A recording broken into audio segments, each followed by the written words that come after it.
सुप्रभात, नमस्कार. मी सुवर्णा धानोरकर. बुलेटिनमध्ये आपलं सगळ्यांचं स्वागत.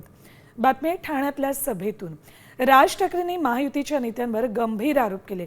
कुणाला 1 कोटी, कुणाला 5, कुणाला 10 तर कुणाला 15 कोटींची ऑफर उमेदवारी मागे घेण्यासाठी दिली असा गंभीर आरोप राज ठाकरेंनी महायुतीच्या नेत्यांवर केलाय. उद्या प्रचार संपेल, मग सरकारकडून पैसे वाटपाला सुरुवात होईल. भाजपचे पैसे वाटतायत आणि शिंदेचे पकडतायत अशी टीकाही राज ठाकरेंनी केली.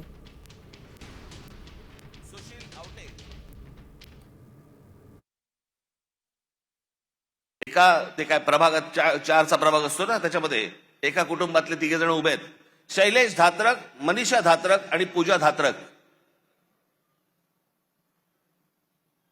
किती पैशाची ऑफर झाली असेल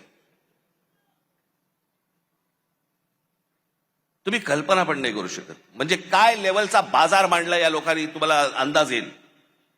या 3 लोकांना एका घरात मिळून 15 कोटी रुपयाची ऑफर दिली गेली.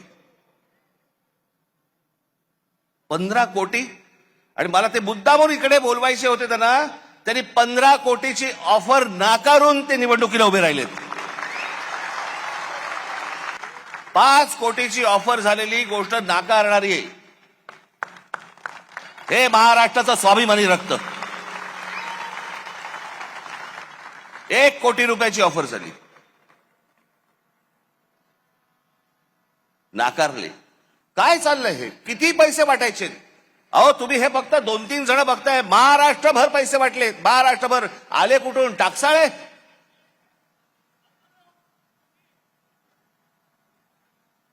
कोणाला 5 कोटी, कोणाला 10 कोटी, कोणाला 15 कोटी, कोणाला 1 कोटी, 2 कोटी. काय बघायलाच नको.